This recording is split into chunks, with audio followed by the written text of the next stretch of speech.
Ana Caballé es una profesora de Barcelona que yo no la conocía personalmente, pero es muy valiosa y luego pasaré a presentarla y ha sido un placer conocerla. Y además tengo la suerte de tener a mi derecha a Jorge Alemán, que es una persona muy querida porque tengo la suerte de ser amiga de él. Nos vemos en Buenos Aires, en Madrid, ahora en Cartagena, y además persona a la que admiro intelectualmente mucho. Yo lo que hemos hablado, hemos acordado, lo que yo quisiera lograr es una conversación entre ellos que luego la ampliamos al resto del auditorio. El título es complejo: si tiene sexo el poder, nada menos. Tendríamos que saber qué es el poder, que es algo muy complejo, no es nada fácil. Y entonces yo voy a decir algunas cosas sabidas seguramente, pero que conviene recordarlas a nivel introductorio. Yo calculo, voy a ponerme el reloj porque me enrollo y luego no quiero quitarle tiempo a los ponentes, de verdad, porque yo soy presentadora nada más.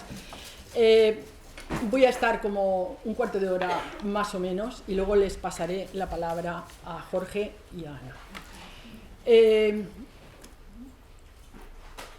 Hay una palabra que es la diferencia entre hombres y mujeres, que yo siempre empiezo, me interesa la desigualdad en sociología, es clave, es nuclear, y yo siempre digo que la diferencia no tiene por qué ser desigualdad. Entonces nos situamos que precisamente la diferencia, muchas veces lo que ocurre es que a partir de una diferencia se convierte en una desigualdad. Desde la misma entrada en la modernidad, con la Revolución Francesa, con las aportaciones de la Ilustración, etcétera, etcétera, tenemos la irrupción del sujeto, del individuo en la historia. Y coincido con Celia Morós, que fue una oportunidad perdida para las mujeres, porque cuando entran los varones con todas las bases que se crean democráticas en la división de poderes, lo que conocemos en la democracia, las mujeres, a todas, independientemente de su origen social, eran idénticas. Tenían como característica en relación al poder el no tener poder, no tiene ningún derecho. Los derechos civiles, políticos, sociales, que aún estamos en ellos, de los que hablaba Marshall, pues las mujeres no estaban. Entonces eso ya ahí tenemos un buen ejemplo, pero es que desde el mismo momento que se inicia con la Ilustración, estos grandes, el papel, yo creo que todas las sociedades tienen el mismo problema, y es cómo convencer a las personas que están peor situadas que es una situación justa y que no se rebelen. Es decir, hay un problema de legitimación de la desigualdad.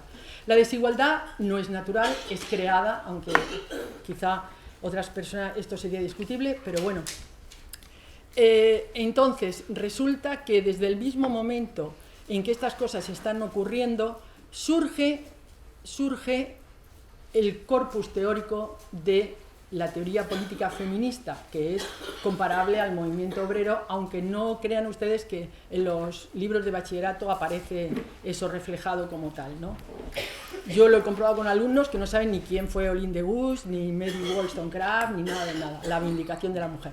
Entonces yo diría que hay una ilustración coherente, que es esta que estoy explicando, Mary Wollstonecraft, Olin de Gus y también algunos hombres críticos, pero justo la legitimación de los grandes pensadores ilustrados, Juan Jacobo Rousseau, Montesquieu, etcétera, etcétera, pues es curioso que fueron muy duros y muy críticos con la desigualdad estamental, pero sin embargo legitiman la desigualdad de la relación social entre hombres y mujeres, la relación de género, porque a las mujeres nos sitúa no en la cultura, sino en la naturaleza. Y el concepto de naturaleza a las mujeres nos ha ido francamente mal. Entonces, la cuestión es que el feminismo, en todas sus versiones, tiene un aspecto crítico, si bien es verdad que, salvo el liberal, que defiende el derecho al sufragio de las mujeres en relación a los varones, pero está de acuerdo con la desigualdad de clase, por ejemplo, el de la igualdad y el de la opresión, que es el más radical, que es el que analiza cómo la evolución del capitalismo hasta llegar a esta fase que ahora vivimos, el neoliberalismo, ha ido evolucionando de una manera que realmente ha utilizado al mismo tiempo la explotación, vamos a decir, del obrero y también de las mujeres. Entonces, el poder es una cuestión que tiene algo de paradoja. A mí me gusta mucho, hace poco que lo he releído, el libro de El discurso de la servidumbre voluntaria de Etienne de la Boétie, donde analiza cómo el que está mal está colaborando a su malestar y no se rebela. O, por ejemplo, el mismo Foucault, o, por ejemplo, el relato del amo y el esclavo de Hegel, etcétera, abundan en esa idea, con lo cual estamos complicando, es decir, el poder no es un poder tiránico que me viene, los analistas, colegas míos de la sociología política, pues hacen referencia a la cultura política como localista de súbdito en relación a las mujeres, ¿no? Entonces, parece que es una cuestión de número. A mí, sinceramente, creo que la cuestión del número es importante. ¿En qué sentido? Si son muy pocas las mujeres las que están tomando decisiones y por excelencia el espacio del poder político es el más masculinizado, pues no hay masa crítica para poder decir, bueno, pues ahí esta que es muy buena o esta que... Bueno, en general se dicen muchos tópicos porque la media del diputado varón es de 40 y pico años, casado con 3 hijos, el tener hijos no. En cambio, las mujeres están todas más preparadas, tienen niveles más elevados de educación, y esto pasa también en el mundo laboral, ¿eh? Entonces, ¿por qué razón? Porque esta dificultad, ¿no?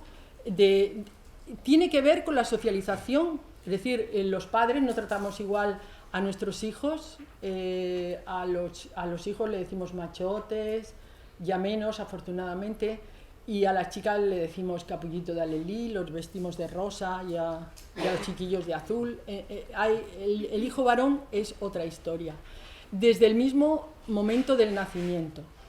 Entonces, sería el proceso de socialización invita a pensar que es una construcción social, pero está ahora también, he dicho, diferencia y desigualdad, pero ahora podría coger otra pareja, que sería la identidad. El movimiento feminista, por suerte, ahora mismo estamos viviendo un momento de mucho movimiento. Yo lo he visto, sobre todo, alumnas jóvenes renovadas, muy comprometidas con todas las cuestiones, porque esa vocación, o sea, el feminismo ha tenido una vocación de ayuda siempre que ha habido una reivindicación de los derechos civiles, políticos, sociales, los derechos por la sociedad de los negros, en Estados Unidos, en todos. Es un movimiento álgido. Lo que pasa, luego ya veremos a ver, porque yo lo que quiero es que ustedes convergen. Tengo algunas dudas en relación a esta cuestión de la identidad, si es un derecho democrático o realmente conecta con esta especie de, que he dicho antes, del papel legitimador. Los intelectuales verdaderamente han tenido un papel muy importante de legitimación social.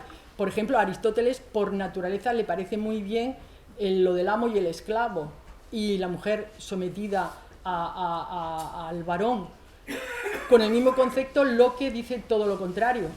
Entonces, que me gustaría luego, en la conversación que ustedes tengan, ¿qué piensan de esta cuestión de la identidad que ha irrumpido? Si realmente cuestiona el orden social, porque la aspiración que tenemos es lograr una sociedad donde todos seamos más felices, donde en el centro esté el cuidado de las personas, y eso realmente tiene bastante de utópico todavía.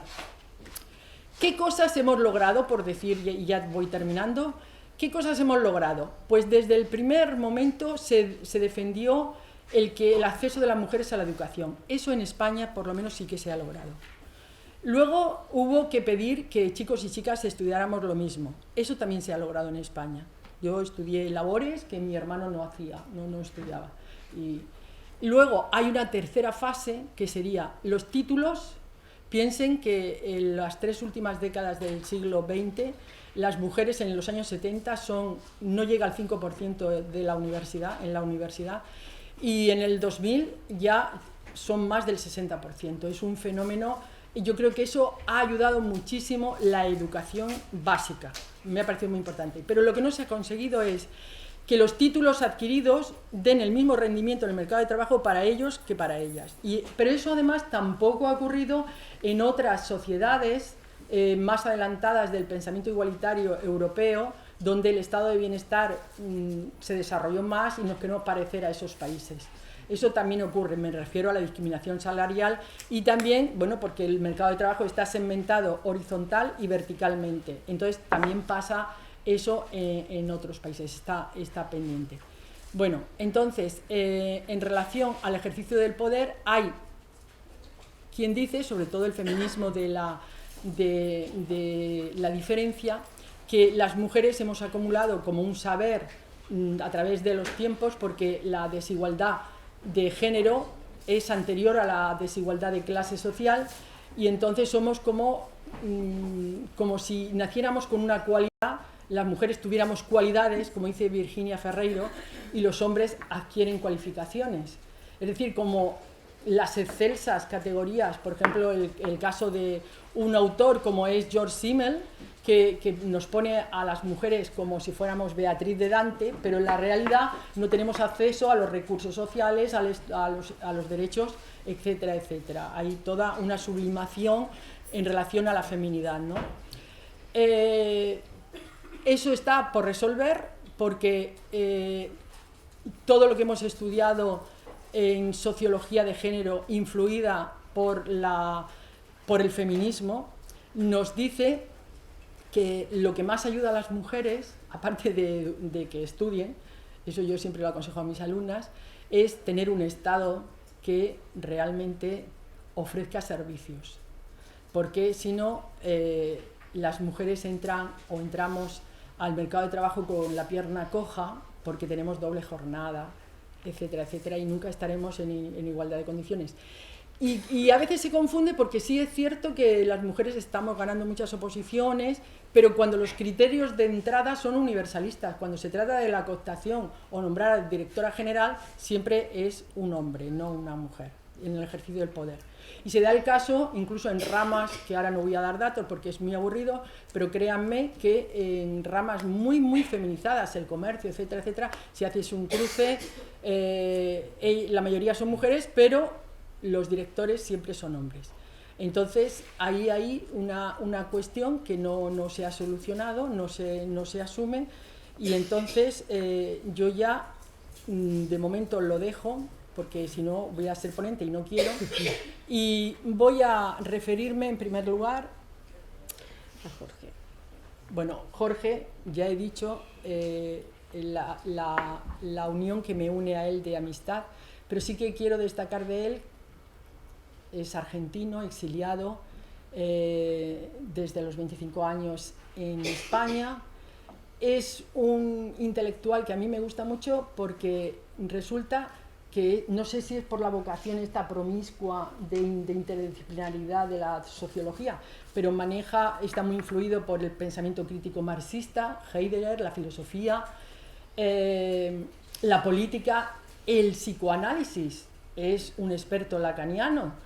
Y, es decir, lo mejor que podemos ver para abordar un objeto de estudio tan complejo como es el poder y el sexo es la multidisciplinariedad, en ese sentido. Voy a decir una cosa que no está, Patricio no lo ha puesto, pero yo sí lo sé, y es que ha sido nombrado recientemente doctor honoris causa por la Universidad de Rosario, me parece que ha sido en Argentina, por recordarlo. Y bueno, a mí de Ana lo que me encanta es el interés. Primero, ella es directora de un instituto de género y educación, cultura, profesora de lengua española y latinoamericana, de literatura. La literatura muchas veces capta mucho mejor las aproximaciones a la realidad. Nosotros utilizamos muchas de la literatura y sobre todo el método autobiográfico, que lo emplea en una serie de trayectorias vitales de mujeres muy importantes, y que ya el método en sí, porque claro, para terminar esto, es que lo que nos hace falta Feminismo, género va unido. Es un objeto de estudio que está en construcción en lo teórico y en lo metodológico. Y además interpela a todas las áreas de conocimiento, porque cuando se forma las profesiones en las universidades, las mujeres no estaban. Y entonces hay un déficit tremendo. Y por eso, como ya dijo Adorno, los estereotipos tienden a reproducirse a sí mismos. Yo de momento lo dejaría ahí y animaría una conversación. Por ejemplo, si empieza Jorge o le interrumpen uno u otro, como ustedes quieran. Bueno, muy bien. Voy a coger un poco de agua para reponerme de todo el...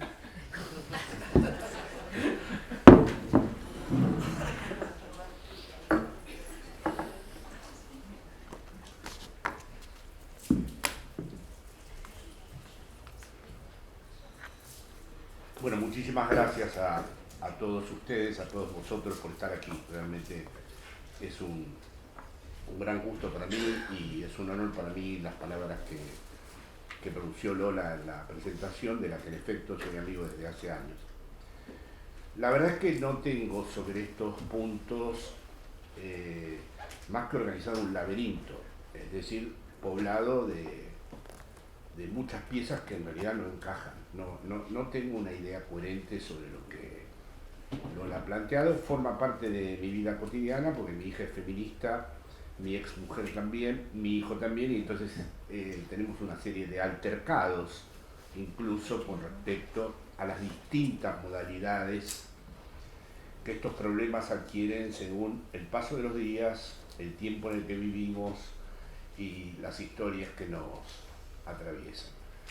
Entonces yo, para poder hablar con Ana y para poder conversar con ustedes y con Lola, les puedo proponer un poco el laberinto en el que yo estoy metido, que ya de entrada les tengo que aclarar y pedir disculpas, que no es coherente. Es decir, por un lado, efectivamente, mi lado marxista, digamos, ¿no? En ese aspecto, a mí me parece que Marx, cuando habla de lo que él llama la acumulación primitiva del capital, la desposesión, es decir, ustedes recordarán, hay un mito en Marx acerca de cómo es que se genera, en primer lugar, ricos sin que haya todavía el sistema moderno de producción de capital, plusvalía, explotación de la fuerza de trabajo. Y ahí es un mito que hace apelación a la violencia, es decir, como un grupo de ricos le quitaron todo a los demás. Eso en Marx se llama la acumulación primitiva y es la condición de posibilidad del capitalismo. Desde luego en ese momento de acumulación primitiva hay violencia hacia los débiles y tenemos que decir que es un momento pleno de desigualdad radical, porque es un momento en donde verdaderamente lo que engendra la acumulación del capital es la desigualdad en estado puro. Es el momento, vamos a decir, ni siquiera se necesita del capitalismo para esa desigualdad.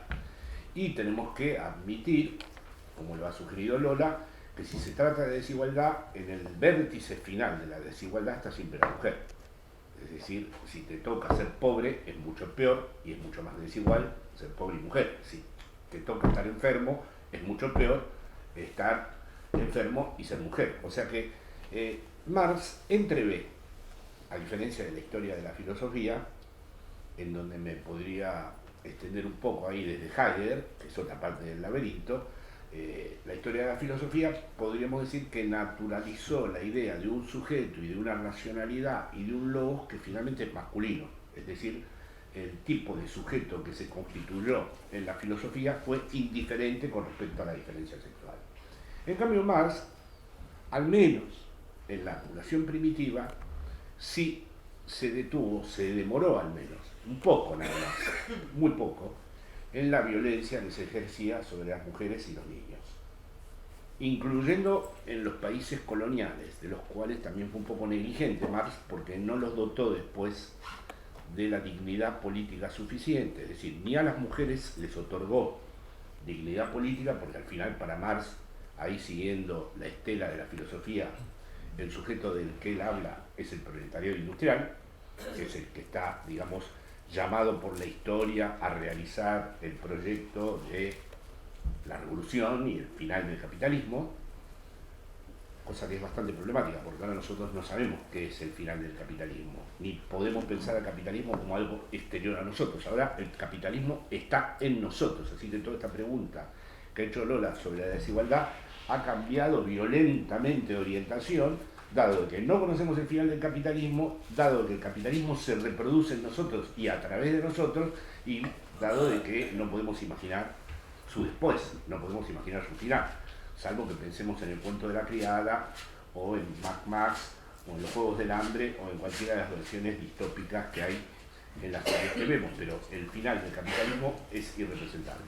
Bueno, entonces del lado de Marx, podríamos decir que no logró darle tampoco la suficiente entidad política, pero sí vislumbró la desigualdad, incluso la desigualdad previa al capitalismo. Siguiendo por el lado de Marx, tengo que decir que la pregunta que convoca a este encuentro, si tiene sexo el poder, desde el punto de vista, si entendemos por poder, no el sentido clásico represivo, sino el sentido que ya supo desmontar el propio Foucault, cuando dijo que el poder no era represivo, el propio Gramsci, que el poder es creativo, genera relaciones, inventa lazos, es decir, al poder lo que le interesa es reproducirse. Y siguiendo incluso al propio Marx, en mi caso de joven leído por Althusser, que es el que me llevó a Lacan. Saben, es un laberinto, el que estoy en un verdadero, como dirían los argentinos, gran quilombo. Bueno, al poder le interesa nada más que su reproducción, que es ilimitada. Es decir, nosotros somos todos testigos del tiempo histórico en donde el capitalismo ha mostrado que su reproducción es ilimitada, porque no podemos pensar su después, no podemos pensar el corte, no podemos pensar en donde la tijera corta la tela y dice, acá terminó el capitalismo. Su reproducción es ilimitada. Desde ese punto de vista tengo que decir que si llamamos relaciones de poder a aquellas que se ocupan de reproducir ilimitadamente a las relaciones que sostienen al capitalismo, el capitalismo puede vivir sin el patriarcado, el capitalismo puede vivir haciendo de las diferencias otra cosa que las que son actualmente. El capitalismo incluso podría vivir, Althusser llega a decir, por ejemplo, que uno de los aparatos ideológicos privilegiados para la reproducción son la familia y la escuela, a diferencia de la época clásica en donde la religión jugaba un rol muy importante. La familia y la escuela suplantan, ¿no?, a esta reproducción de las relaciones sociales de producción. Sin embargo, yo diría que hoy en día ni siquiera la familia, que el capitalismo puede subsistir sin familia y sin nada de lo que conocemos nosotros en los roles que actualmente están, digamos, constituidos en ese tipo de conjuntos. Por ejemplo, Margaret Thatcher dijo en un momento, hay dos frases famosas, ya saben, tres de Margaret Thatcher famosas. Una, la economía es el método, el objetivo es el alma. La otra es, no hay sociedades, hay individuos y familias. Y la otra es que su logro mayor fue Tony Blair, ¿no? Es decir, que ese es el neoliberalismo resumido, digamos. Digamos, en el neoliberalismo, en donde se trata de reproducir ilimitadamente al capital, todo se vuelve capital humano. Es decir, todo lo humano es capital. Es decir, todos los seres humanos no son más que lugares para automaximizar su valor, para darse un valor a sí mismo y generar cada vez más con respecto a ellos mismos una mayor competencia, una mayor performance, un mayor valor. Y a eso, evidentemente, me parece que no le preocupa demasiado el género. Fíjese hasta dónde llega esto, hoy lo hablaba con los compañeros argentinos, y el compañero argentino y colombiano y la compañera de aquí de Murcia que con la Avenida del Auto. Por ejemplo, en las villas miserias en América Latina, en los poblados, en las chabolas, como se diría en España, ahora, antes era, según Marx, la pobreza, la no satisfacción de las necesidades materiales. Ahora esos lugares siguen ausentes las necesidades materiales porque no hay agua potable, porque es pésima la salud, porque el nivel de exposición a la violencia es terrible, pero sin embargo hay marcas falsas, drogas, armas tuneadas, ventas de todo. Con lo cual gana las elecciones la derecha en esos lugares, cosa que la izquierda no logra comprender. ¿Por qué? Porque todos esos sectores se viven a sí mismos como empresarios de sí mismos, como dijo Foucault, que se iba a transformar la existencia en la época del neoliberalismo. Por lo tanto son vendedores de drogas, de marcas falsas, de televisores de plasma falsos, etcétera, etcétera, y han encontrado un estilo de vida que tiene mucho que ver con lo que el neoliberalismo pretende de la existencia humana hoy en día, que es que se vuelva enteramente empresarial. O sea que la pregunta que se tendría que hacer hoy uno, desde este punto de vista marxista, es qué parte de la propia vida no ha sido tomada por el capital, si queda alguna. ¿Queda algo en cada uno de nosotros que no haya sido tomado por el mercado? O sea, es una pregunta sobre la desigualdad, pero incluso previa a la diferencia de género, que es realmente qué habría en cada uno de nosotros susceptible de no ser capturado por un proceso que se extiende transversalmente a través de todas nuestras vidas, desde donde no nos podemos situar en ningún exterior y que además avanza de tal manera que va hasta el último confín, hasta lo más íntimo de la vida de cada uno. Bien, entonces está por un lado el problema marxista, el problema del neoliberalismo, y en ese punto, aunque admito que evidentemente la desigualdad con respecto a las mujeres sigue siendo fundamental y los valores patriarcales también, no creo, esta es una diferencia que tengo con algunas compañeras feministas, porque hay varios feminismos, no creo que porque caiga el patriarcado vaya a caer el capitalismo. Es decir, para mí ese tema es más complejo, ¿eh? O sea, que desde luego sería muy interesante el patriarcado para ver qué tipo de mundo podría ser el que sería sumamente interesante, porque realmente todo lo que ha hecho el patriarcado y todo lo que ha sido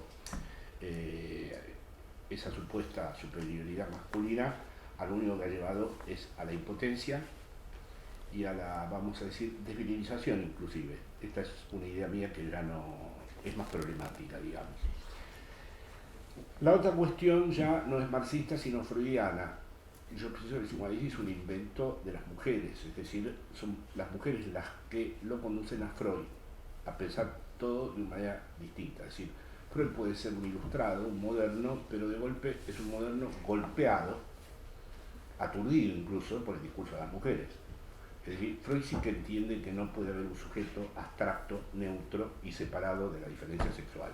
Freud empieza a entender, escuchando a las mujeres, que el inconsciente es algo que no tiene nada que ver con todas las construcciones filosóficas que se habían hecho del sujeto. Siempre transparente para sí mismo, siempre reflexivo, siempre sujeto a las leyes de la razón. Freud descubre que hay un espacio donde uno ni es transparente para sí mismo, porque hay una gran opacidad en cada uno, ni hay leyes lógicas de la razón que gobiernen nuestras vidas, y que además las verdaderas decisiones, las que cambian definitivamente nuestra vida, nunca las tomamos reflexivamente. O sea, que todo lo importante que nos pasa en la vida jamás es el resultado de que yo me pongo en la mesa y estudio objetivamente cuál es la decisión que tengo que tomar y sacar la conclusión adecuada, sino que ni me di cuenta que tomé la decisión, la tomo y resulta que después tuvo unas consecuencias cruciales en mi propia vida, pero ¿quién la tomó? La decisión de esa. Y no tengo más remedio de aceptar que la tomé yo, pero a la vez no sé desde qué lugar la tomé, ni por qué la tomé, ni cómo iban a ser las consecuencias de la decisión que tomaba. Bueno, todo esto lo descubrió Freud escuchándolas a ellas. Así que, por problemática que sea la relación entre el psicoanálisis y el feminismo, que lo es, ¿no? Habrá estado recientemente Judith Butler en Bruselas y habló en un estadio de fútbol. Bueno, el psicoanálisis tiene este interés, es haber escuchado a las mujeres y haber comprendido entonces un tema que también impacta notablemente sobre lo que Lola mencionó en la identidad. Desde el punto de vista psicoanalítico no hay identidad. No hay un hombre que sepa qué es un hombre, ni una mujer que sepa qué es una mujer. La identidad no es más que un ramillete de identificaciones muy endeble, muy inconsistente, una mascarada, como dice Freud. Y es un tema que además Lacan radicaliza. Es decir, que en primer lugar no es que hay una diferencia entre el hombre y la mujer, lo que hay es una diferencia de uno con uno mismo, donde uno no sabe verdaderamente qué es. O sea, este es el punto de partida de la diferencia. La diferencia no es entre el conjunto hombre y el conjunto femenino. Por eso es un error, evidentemente, poner a la relación heterosexual en el centro del asunto. Las relaciones pueden ser trans, queer, homosexuales, porque no hay ningún fundamento para que la heterosexualidad sea el núcleo desde el cual se relacionan entre sí los seres humanos. En primer lugar, porque no se sabe ni qué es un hombre ni qué es una mujer, porque además nadie es del todo un hombre ni nadie es del todo una mujer. Este es el lado freudiano del laberinto. O sea, empecé con el lado de Marx, el lado freudiano del laberinto es que, por ejemplo, la vez pasada, una gran camarada feminista en Madrid, que además ahora tiene un lugar político, va a tener, espero, no sé, preeminente, en una discusión ella dijo que las mujeres que gozan con fantasmas, así decimos los lacanianos, otros más freudianos dicen fantasías, de sumisión para obtener el placer, eso es todavía un vestigio de la ideología patriarcal en ellas. No, desde el punto de vista freudiano en absoluto, se puede ser legítimamente feminista, no poner en cuestión en absoluto el feminismo de esa compañera que tenga fantasías de sumisión, porque cada uno tiene derecho, según las pulsiones de Freud, a satisfacer a las mismas con el escenario que más le plazca, que por otro lado tampoco elige, es un relato que se le impone. Entonces sería, como le dije a la compañera, mirá que así empezó la Unión Soviética con los homosexuales, los condenó a la reeducación, porque en vez de entender que eso era un modo de gozar al que el sujeto tenía derecho, el derecho al goce, que todo el mundo tiene derecho, entonces en absoluto le resta legitimidad y por eso es muy problemático el tema de la identidad. Yo no abogo por la idea de que el feminismo desemboque, me parece que tiene un gran potencial emancipador precisamente para venir a sacudir las identidades. Pienso que sería muy grave que se clausure en una identidad porque lo identitario lleva por su propia esencia, por la propia lógica en la que se construye, a ser segregacionista. Es decir, una identidad solo se sostiene en la medida en que se constituye en aquellos que no cumplen con las condiciones de esa identidad. Eso es problemático desde un punto de vista ideológico y político siempre. Es decir, siempre es conveniente entender que las identidades no son la última palabra de la existencia humana, porque si yo ya puedo definir en qué consiste una identidad, tengo muchas facilidades para realizar una operación que además se extiende mundialmente, que consiste en localizar en lo extranjero, en el inmigrante, el que amenaza la identidad. Si yo sé muy bien qué es lo español, rápidamente puedo localizar quiénes son, mejor dicho, como no sé nunca del todo qué es lo español, localizo primero al extranjero que amenaza qué es lo español. Y esta es una lógica, por supuesto que habría mucho que hablar porque yo tengo la idea de que la emergencia y la ultraderecha debe ser leída junto con la emergencia del feminismo y que en el odio de la ultraderecha está presente, por supuesto, la cuestión de la presencia feminista en el mundo. Pero ese es otro tema de otra de las vueltas de rosca de mi laberinto, es decir, es el momento, hablé del momento marxista, del momento freudiano, este sería el momento más político.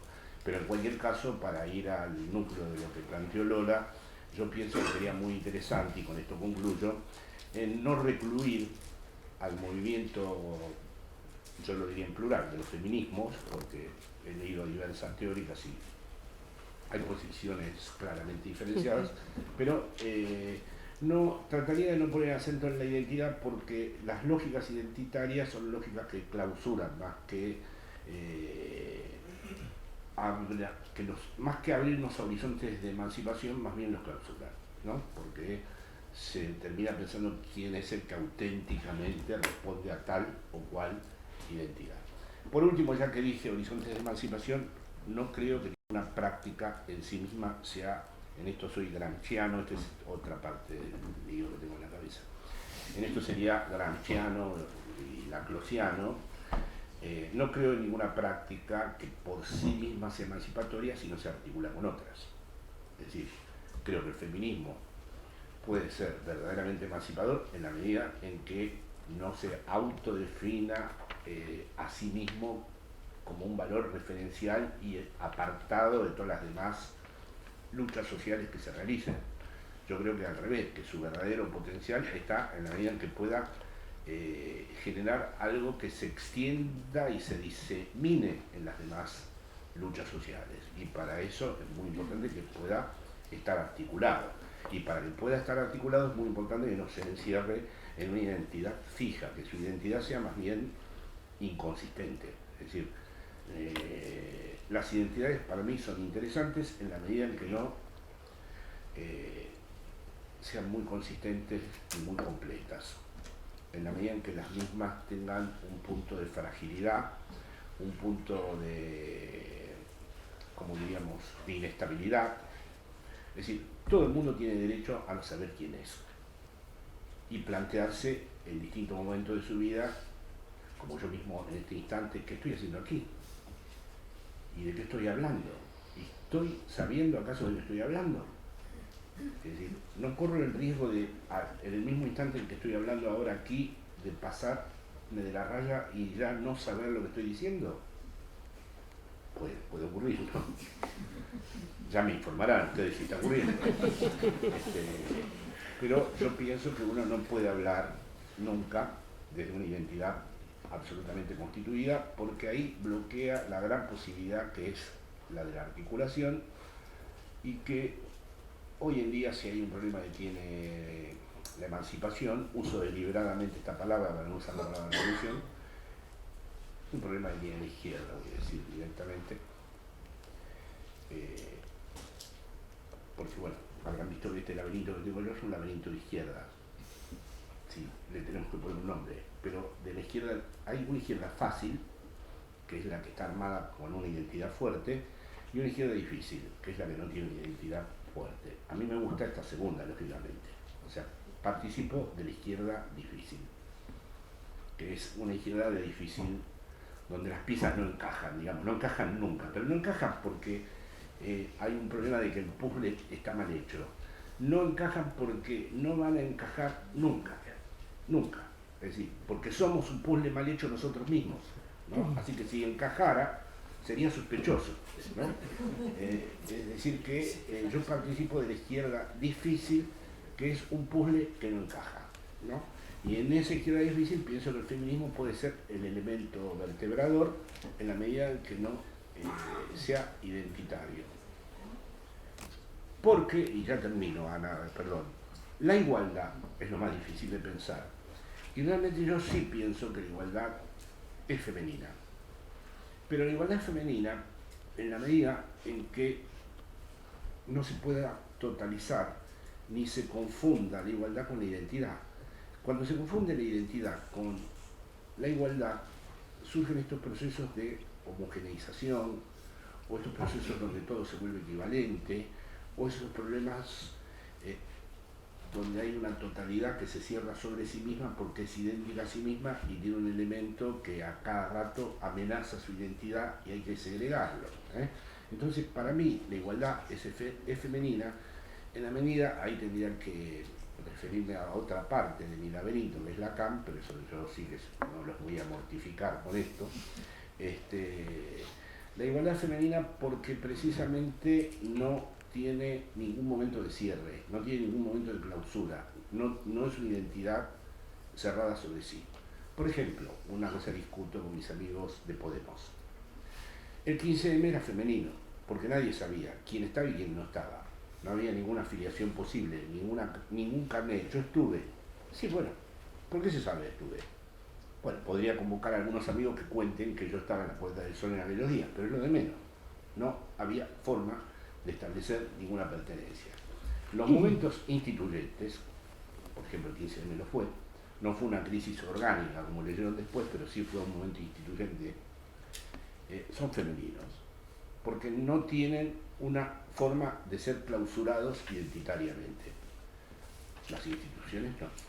las instituciones son masculinas. Por eso cuando se toma el momento instituyente, fue el 15M, y se lo transforma, no había más remedio de hacerlo, no estoy en contra de esta operación en absoluto. Para mí fue una magnífica idea generar la traducción política de esto, que se llamó Podemos. Pero había que saber que entre el momento instituyente y luego la institución, no es que hay ganancia. Ahí hay un momento en donde lo que estaba abierto se cierra, lo que estaba sin definir se empieza a definir, lo que no tiene una identidad sólida ahora quiere tener una identidad sólida y se termina en la purga, en la división, en la fractura, porque se pasa de un momento instituyente que se caracterizaba por no ser una totalidad y por estar absolutamente abierto a una instancia que no hay más remedio, porque si nos quedábamos en la plaza, tarde o temprano la plaza se iba a quedar vacía. O sea que yo no estoy en contra del momento institucional. Digo que la institución está siempre preparada para olvidarse de su momento instituyente, para reprimir incluso su momento instituyente y para desentenderse de ese momento femenino y entrar en la lógica identidad para todos, etcétera, etcétera, que caracteriza precisamente a la posición masculina más dominante. Bueno, muchísimas gracias. Ana. Muchísimas gracias, Lola. Buenas tardes a todos. Muchas gracias por estar aquí, por acompañarnos en una pregunta tan interesante como si tiene sexo el poder. Muchas gracias, Patricio, muchas gracias, la directora del museo. Y para mí es un placer, decía, estar aquí porque realmente, o sea, es muy difícil sustraerse a una invitación que se titula Cartagena piensa. Más allá de la pregunta, me parece que vivimos en unos tiempos en los que pensar se ha convertido en una actividad importantísima. Por tanto, les felicito por el título de estos encuentros, que me parece maravilloso, y por supuesto por el título, digamos, provocativo del encuentro que tenemos con Jorge y con Lola Frutos sobre si tiene sexo el poder o no. Yo creo que me he equivocado al principio cediéndole la palabra a Jorge Alemán, porque yo he entrado aquí con las ideas bastante claras y ahora de alguna manera me he contagiado del laberinto de Jorge y ahora no sé muy bien cómo voy a organizar mi discurso. Bueno, pero es un honor para mí. En fin, sí, por supuesto. Es una... Pero sí. Uno está muy solo en el laberinto. No, ahora estoy contigo totalmente. Pero quería hacer un par de advertencias, y es que, bueno, a mí me gustó mucho, me vine muy arriba cuando leí en la noticia del encuentro que dos intelectuales de referencia iban a conversar sobre si tiene sexo el poder. Pensé, yo no me considero para nada una intelectual, yo soy una académica, una profesora de universidad y mucho más ubicada en el pasado que en el presente, y Dios me libre de desear ejercer una influencia en la sociedad actual cuando yo bastantes problemas tengo para encontrar solución a los... en ver las cosas claras en la sociedad en la que nos encontramos, ¿no? De manera que pensé, bueno, me está reconociendo Patricio Hernández o quien escribiera el programa como intelectual, pero inmediatamente ya me vine abajo, como decía, porque me di cuenta de que me iba a ser difícil pues mantener el listón con un intelectual como es Jorge Alemán. Pero la pregunta realmente de si tiene sexo el poder es muy interesante. Es muy interesante, y como es una pregunta, inmediatamente pues uno tiene la tentación, o una en este caso que soy yo, tiene la tentación de resolverla o de contestarla. Efectivamente, el poder tiene sexo. Yo no sé si en Cartagena piensa, cuando plantearon esta pregunta, tuvieron como referencia la famosa frase de Oscar Wilde, ¿no? Todo en el mundo tiene sexo, excepto el sexo que tiene que ver con el poder, ¿no? No vamos a hablar de sexo en sí, sino del poder en relación con el sexo. Y como decía, pues el imperativo ante una pregunta es la necesidad de contestarla. Efectivamente, el sexo tiene poder, lo ha tenido. Y en ese sentido, voy a ver si me aclaro dentro del laberinto en el que estoy ahora mismo. Quería empezar contestando no contestando ni replicando, pero en fin, conversando con Jorge Alemán cuando muy significativamente él ha empezado a ubicar los problemas, digamos, de las mujeres, la desigualdad, en el auge del capitalismo, en la emergencia del capitalismo a comienzos del siglo XIX y la doctrina marxista. Bueno, en mi opinión esto no es así, es decir, la desigualdad, la marginación, la explotación de las mujeres precisamente viene de mucho más atrás. Yo diría que es, diríamos, la historia de la marginación, de la explotación, de la desigualdad más larga de la historia de la humanidad. Es decir, que a lo largo de la historia de la humanidad se han sucedido diferentes desigualdades. La de las mujeres se ha mantenido de una forma, digamos, evidentemente no siempre con la misma intensidad, han habido épocas más duras que otras, pero se ha mantenido. Es decir, y la pregunta es cómo la mitad de la población a lo largo de los siglos, a lo largo de la historia, se ha visto de alguna manera sojuzgada, explotada en una relación de desigualdad frente a la otra mitad. Nada que ver con el capitalismo. Yo creo que precisamente el auge del capitalismo viene a coincidir, en fin, con una diferencia de 15-20 años con la emergencia del sufragismo y de los primeros movimientos que empiezan a plantear, diríamos, la desigualdad como una reivindicación política y evidentemente moral. Bueno, después, en fin, eso lo podemos comentar con Jorge, pero yo querría, a ver, la palabra poder es una palabra interesantísima. En castellano además es muy atractiva porque es sustantivo y es verbo, ¿no? Es el poder, pero también es el poder hacer alguna cosa. Yo me permitiría distinguir entre poder y dominación, porque como decía Jorge, y comparto en ese sentido lo que decía, el poder no tiene por qué ser negativo, es decir, el poder es la capacidad de, por tanto es la capacidad de hacer cosas, y eso yo creo que lo explica muy bien Nietzsche cuando habla de la voluntad de poder como un hecho absolutamente necesario. El poder implica movimiento y es que si no hacemos cosas nos caemos, nos morimos. El ser humano, si no hace algo para mantenerse vivo, muere.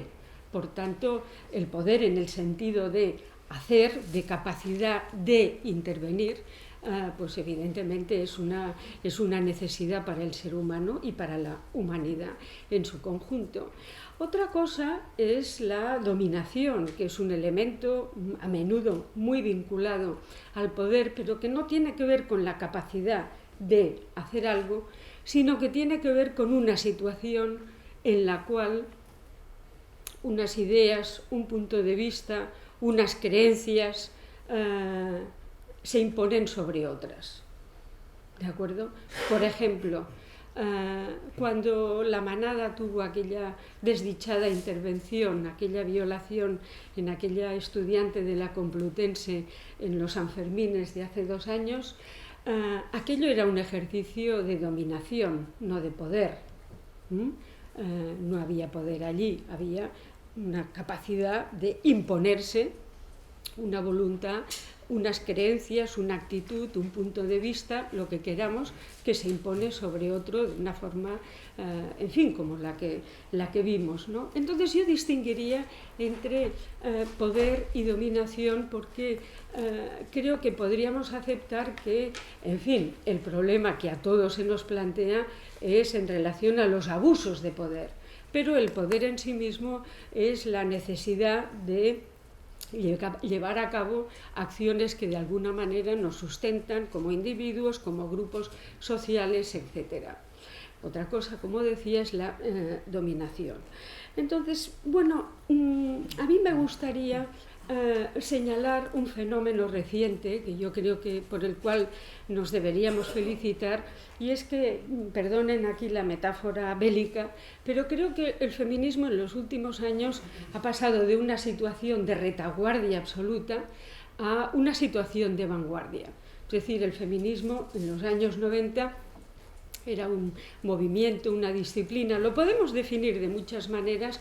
Hay muchos feminismos, como decía Jorge, efectivamente, no es una disciplina intelectual o una teoría, tiene unos elementos comunes, pero después tiene muchas maneras de, digamos, querer resolver los problemas que se le plantean, pero en todo caso en los años 90 el feminismo estaba en una situación, digamos, muy baja. Yo lo veía en la universidad, las estudiantes a la que les planteabas un tema desde un punto de vista feminista, ya todo el mundo miraba al cielo diciendo ya está aquí otra vez con lo suyo. No había una toma de conciencia por muchas razones, no vienen al caso. Susan Faludi, en un ensayo magnífico titulado Reacción, lo explicaba muy bien. Y sin embargo, en los últimos años el feminismo ha pasado a ser un movimiento, una teoría o unas teorías, una acción social, una toma de conciencia que ha penetrado en todas las esferas de la sociedad, sobre todo entre los jóvenes, entre las jóvenes. No voy a distinguir entre sexos, hay, en fin, chicos absolutamente concienciados. Es decir, que el feminismo se ha convertido en, digamos, una forma de pensar y sobre todo de ver el mundo que yo creo que la tenemos que poner a trabajar al lado de otras cosas. Por ejemplo, ahora dirán, esta mujer se está poniendo estupenda y les aseguro que no es mi intención, pero por ejemplo con un tema que nos está preocupando mucho, que es el de la sostenibilidad de la tierra. Yo creo que en los últimos años todos estamos comprendiendo cómo realmente los recursos de la tierra, después de una depredación feroz, pues se están extinguiendo. Es decir, que nuestro recorrido vital, que ha tenido miles de años, está en un momento realmente difícil. Estamos gastando más energía ahora en un año que en miles de años en el pasado. Entonces, de alguna manera, el feminismo, que se ha interesado siempre, digamos, por la vida, ha coincidido, digamos, el interés de la vida, el poner el feminismo en el centro de la reflexión, la vida humana, en todas sus dimensiones, filosófica, económica, etc. Si la hacemos coincidir con otro hecho, que es la preocupación por la sostenibilidad de la tierra y la falta de recursos, yo creo que son dos fenómenos convergentes que están diciendo algo. ¿Y qué están diciendo? Están diciendo que de alguna manera, por una parte, las mujeres, nada que ver con el siglo XIX, desde que el mundo es mundo, no hemos tenido un acceso al poder. Es decir, que el mundo se ha construido al margen de las mujeres. Las mujeres hemos podido ejercer en algunos momentos una influencia más o menos intensa, hemos podido, a través de diferentes, digamos, perspectivas, nunca hemos podido ejercer el poder de una forma abierta y frontal, no lo hemos tenido, más que poderes absolutamente subalternos, ¿no? Entonces, creo que a las mujeres, después me referiré a si podemos hablar de mujeres o tenemos que hablar de identidades inestables y absolutamente, digamos, efímeras, como plantea Jorge. Después lo vemos, pero en todo caso yo creo que ahora las mujeres y muchísimos hombres nos estamos dando cuenta de que el mundo ha crecido, se ha desarrollado de una forma que no nos gusta o que no nos convence o que nos está planteando problemas reales y urgentes, ¿no? Y en ese sentido creo que las mujeres estamos luchando por el poder, estamos intentando introducirnos en diferentes esferas del poder, no por el poder en sí mismo, sino porque de alguna manera queremos cambiar el mundo. El mundo no nos gusta y nosotros no hemos estado, no lo hemos hecho nosotras. Y creo que en este sentido... gracias, sí, es verdad. Gracias. Y en ese sentido, las mujeres necesitamos... gracias. Bueno, ha quedado evidente que tenía sed. Lo que quiero decir es que, digamos, el poder tiene sexo y el sexo tiene poder. En la medida en que las mujeres, cuando estamos hablando en los últimos años de la necesidad de ocupar esferas del poder, yo creo que en general no se trata de simplemente una sustitución de cargos. No es eso. Yo creo que las mujeres así en general, o el feminismo del que parte esa reivindicación de acceder a las esferas del poder, quiere hacerlo de otra manera. En el programa se habla de la feminización del poder. Es posible. El otro día hablaba con unos políticos de Podemos y me decían, es que nosotros hablamos en el programa de feminización del poder. ¿Pero qué es la feminización del poder? En realidad hablamos de cosas que tampoco sabemos exactamente qué significan. Pero si la feminización del poder tiene que ver con ubicar, instalar la preocupación por la vida, quien dice por la vida humana, dice por la tierra, que es digamos, nuestro espacio vital, ubicarla en el centro de las reflexiones, yo creo que esa es una razonable feminización del poder. Claro, todo arranca, decíamos que el feminismo en los años 90 parecía una ideología, un movimiento, un activismo social que estaba prácticamente muerto, que no movía, no conmovía, no conllevaba una toma de conciencia. Eso ha cambiado radicalmente y quizá en parte, no lo sé, habría que estudiarlo más a fondo, pero tiene que ver con las cuartas jornadas que se llevaron a cabo en Pekín sobre la mujer, en el año 95, y que precisamente introdujeron o impulsaron el concepto de empoderamiento femenino. Ahora todas hablamos de empoderamiento, es un concepto que tiene prácticamente un recorrido concreto, se impone en el año 95, a partir de ese momento se habla de empoderamiento femenino y se habla precisamente a partir de la conciencia de que las mujeres estábamos en ese momento constituyendo una mitad de la sociedad que estaba viviendo, trabajando, desarrollando sus vidas en unas condiciones de desigualdad laboral, de desigualdad moral, de desigualdad económica, de desigualdad prácticamente en todos los regímenes de la vida, ¿no? Hablamos de empoderamiento siempre que intentamos que una clase marginada consiga, digamos, un espacio de poder a partir del cual revertir la situación. Y mi tesis es que las mujeres a lo largo de la historia nunca consiguieron revertir la situación. Es igual, nos podemos poner en el siglo XIII, en el siglo XV, en el Renacimiento, en la Ilustración, es igual, hablemos de la época, aquí mismo Lola hablaba ha puesto como una referencia a la Ilustración, Jorge hablaba del capitalismo, yo podría hablar del Renacimiento o del mundo grecolatino y igualmente estaríamos hablando de una situación injusta con las mujeres. Entonces, ¿tiene sexo el poder? Es evidente, puesto que el poder se ha ejercido de una forma que ha mantenido marginadas a las mujeres. ¿Qué ha pasado en los últimos años? Que a las mujeres no nos gusta el mundo tal como está y queremos cambiarlo. Entonces, para cambiarlo necesitamos ocupar espacios de poder.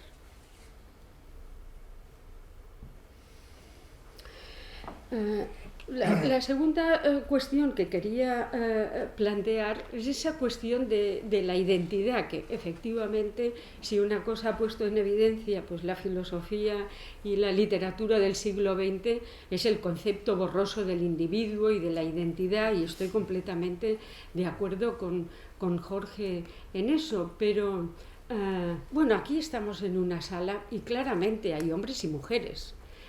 Y las identidades están bastante claras.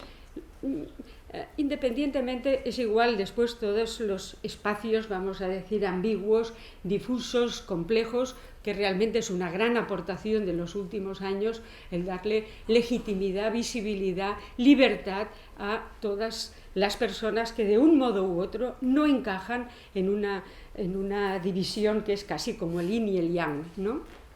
Pero en todo caso, nacemos con un sexo y ese sexo nos ha condicionado a lo largo de la historia, nos ha condicionado muchísimo. Entonces, la identidad, por más que podamos hablar de que la identidad, pues efectivamente es un concepto de límites muy borrosos, aquí hay hombres y aquí hay mujeres. Y hemos recibido educaciones distintas en el pasado, Evidentemente, Lola se refería a la educación, es uno de los grandes avances de la cultura española, de la sociedad española, y yo creo que las pruebas están a la vista de todos, ¿no? Pero en el pasado había una clarísima discriminación. O sea, yo publiqué, perdonen aquí la referencia personal, pues una biografía hace un tiempo de Concepción Arenal, una mujer que en el 19 pues era una mujer que tenía una clarísima vocación filosófica y escribió un ensayo estupendo titulado Dios y Libertad, donde en 1856 se planteaba la posibilidad de reconciliar dos mundos que parecían en aquel momento antagónicos. Han acabado siéndolo, ¿no? El mundo de la razón, de la lógica, de la ciencia, del estudio, y el mundo de la religión, de las creencias, etc. Pueden ser conciliables Dios y la libertad, es decir, el mundo de los creyentes y el de los no creyentes, teniendo en cuenta que en aquel momento había problemas muy claros sobre la ciencia que resolver. Bueno, Arenal no se atrevió a publicar un libro de filosofía, metió el libro de filosofía en un cajón y después intentó encauzar su preocupación filosófica a partir de obras de caridad, es decir, utilizando un paraguas, una cobertura que hiciera posible que ella escribiera de filosofía en un contexto propio de una mujer.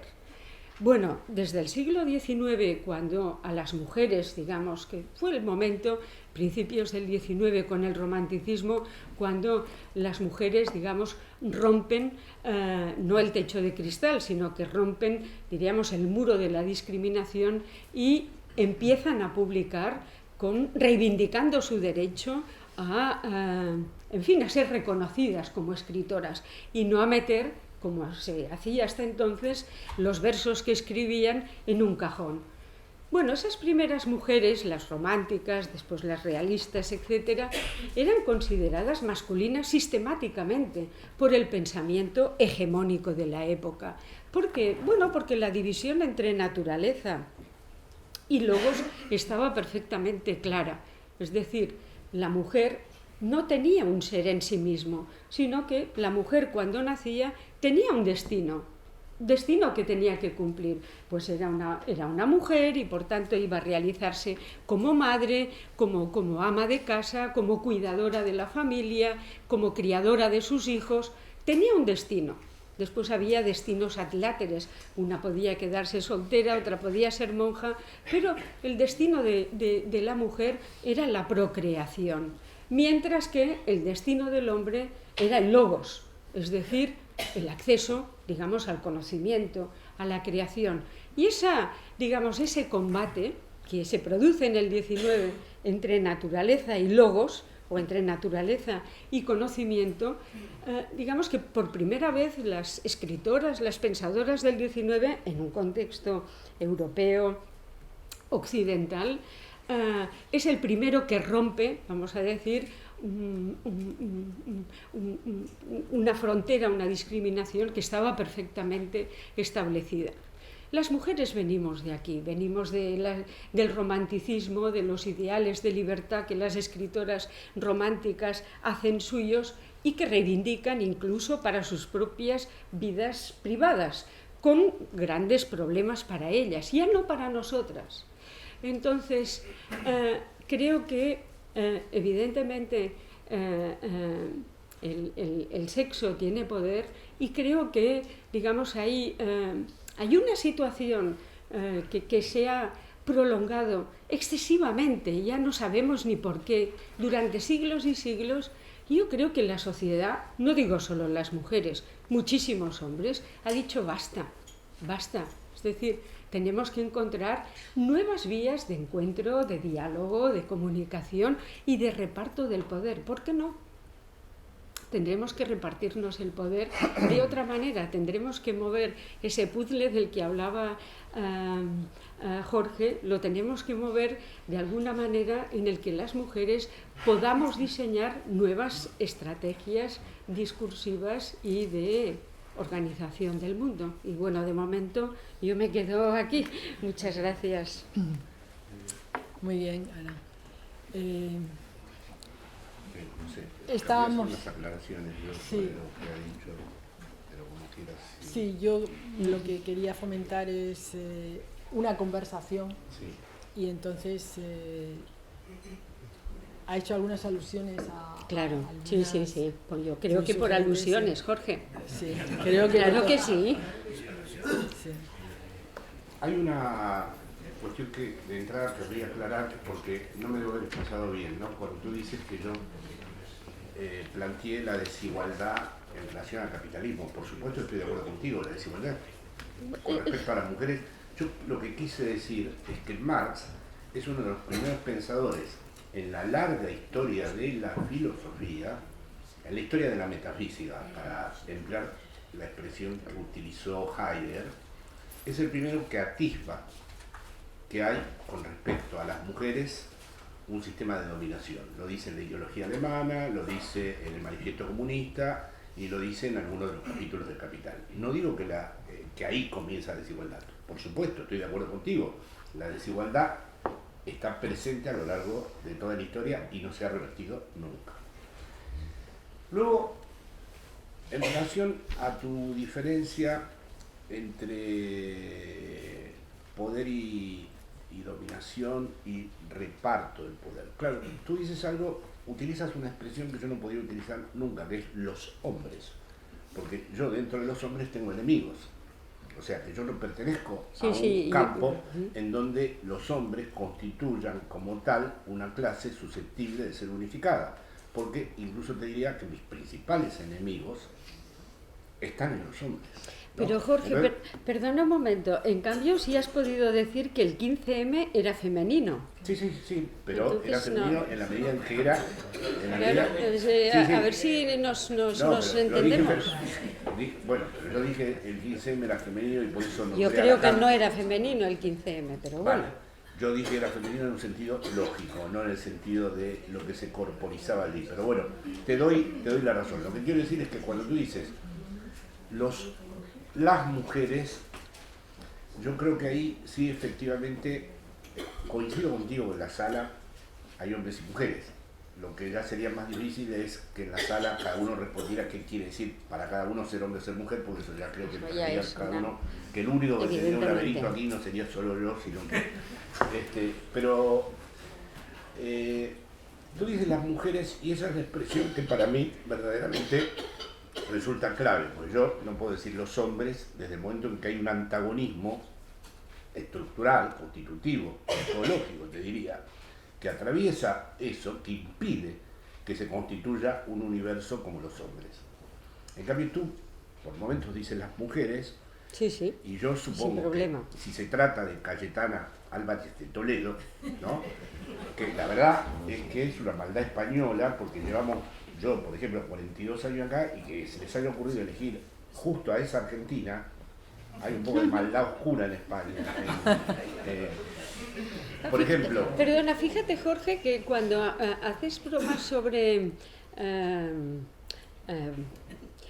política, primero, hemos buscado la sonrisa con Margaret Thatcher y ahora con Cayetana Álvarez de Toledo. Yo no tengo nada que ver con Cayetana Álvarez de Toledo, ideológicamente, pero me parece una mujer que tiene una capacidad de argumentar su discurso muy considerable.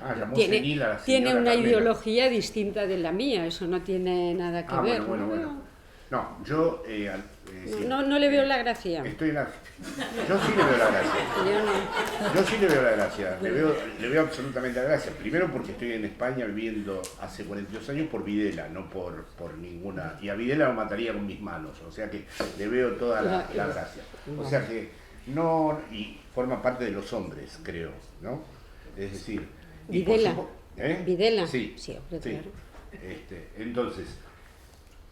No, yo pienso que si no tienen una ética y un proyecto ideológico, primero, el poder es abstracto, en esto soy marxista, el poder neoliberal es más abstracto que nunca, es algorítmico y financiero y se autorreproduce y no tiene ningún, es acéfalo, es decir que no tiene representantes, sus representantes son, como se diría, son mediadores evanescentes, los puede utilizar y desprenderse de ellos en cualquier momento, sean hombres o mujeres. Es decir, un problema que tiene el capitalismo, si entendemos cómo es el capitalismo en su periodo post-fordista, financiero, en donde ya no se puede distinguir entre la economía real y la economía productiva, es que es un algoritmo que busca nada más que, como dije antes, su reproducción ilimitada y se vale de hombres y de mujeres.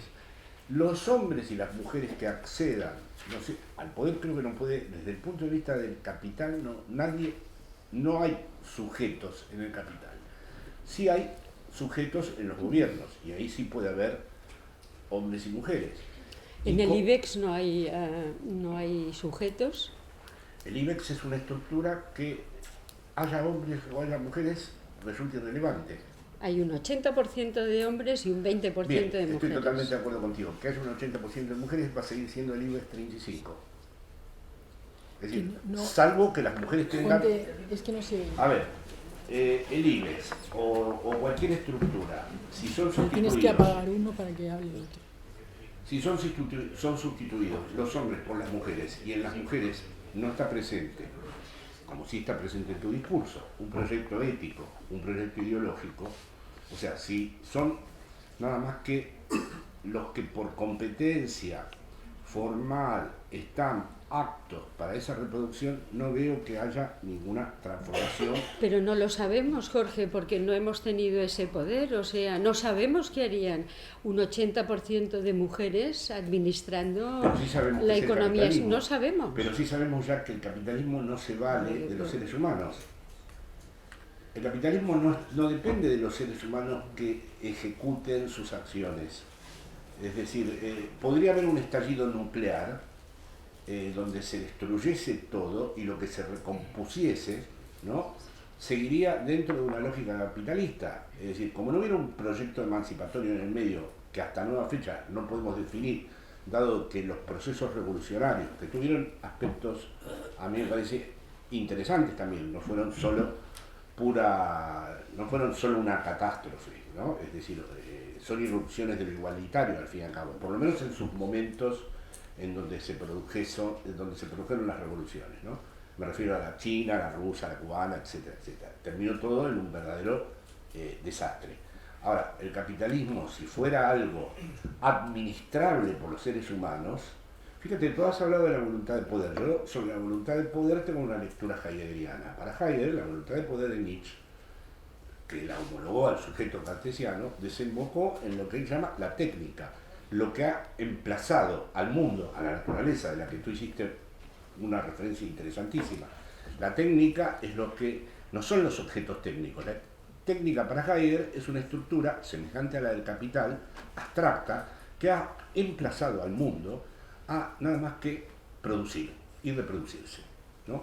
Por lo tanto, la conclusión del controvertidísimo Heidegger es que nada humano puede intervenir ahí. La misma conclusión que podríamos tener con el capitalismo. Ahora, si tú me dices, no, el solo hecho de que las mujeres ocupen el IBEX 35 haría un IBEX 35 distinto. No lo sabemos. Bueno, yo personalmente pienso que si esas mujeres no han tomado una decisión previa con respecto a cómo es que se puede habitar este mundo de una manera distinta a cómo el capitalismo impone habitar la Tierra, si no tienen previamente ese proyecto político, sería el IBEX 35.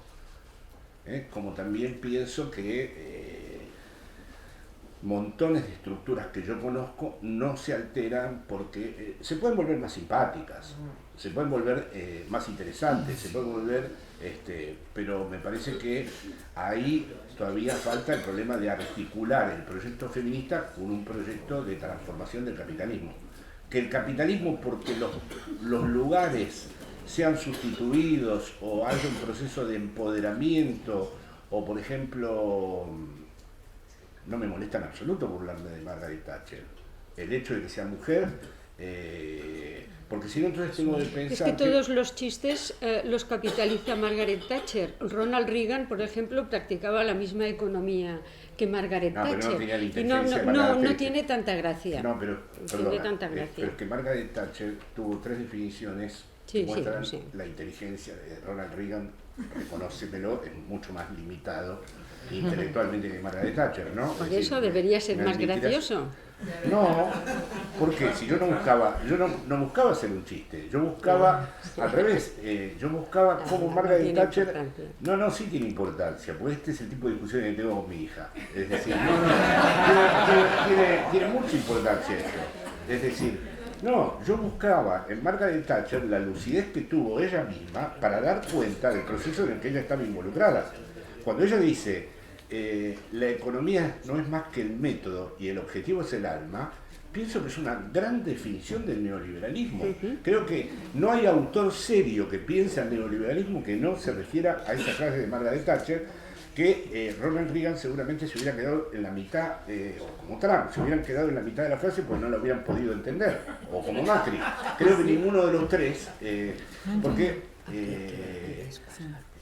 me parece que a diferencia de la impresión que te he dado, yo tiendo más bien a pensar en la inteligencia femenina, no en la inteligencia, es decir, en general yo creo que vivimos en un periodo histórico en donde el lado masculino, y no solo por el avance de las mujeres, como dicen las feministas, sino por lo que les ha sucedido a ellos mismos, con ellos mismos, en la manera en que han participado en las estructuras de poder, han quedado bastante limitados, como se ve hoy en día en los debates políticos entre hombres y como se ve ahora. Evidentemente, para salir de eso, me parece que se exige no solamente una cuestión de las mujeres, tendrían que ser mujeres y a la vez con algo que hayan entendido en relación a su lugar como mujeres para transformar esto que en el mundo ya se da de una manera irrevocable, que es el desarrollo de estas nuevas estructuras que me parece que no están personalizadas de ese modo. Es decir, en el guión de estas estructuras no es necesario que el Fondo Monetario Internacional lo dirija. Ahora voy a nombrarte otra mujer que por otro lado también es inteligentísima. Christine Lagarde. Sí, es decir, no creo que ella feminice el Fondo Monetario Internacional. Si me permiten, yo creo que es muy interesante la conversación, pero invitaría también a que participara, ya que tenemos un auditorio tan completo y que seguro que quieren preguntar, decir, opinar, cortaría un poco la conversación entre los... abriríamos el coloquio más amplio. E incluso, no sé si es una pregunta directa, pero si no, se podrían escuchar varias opiniones y que luego cada uno retomara lo que más con lo que se identificaría más. Sí, adelante.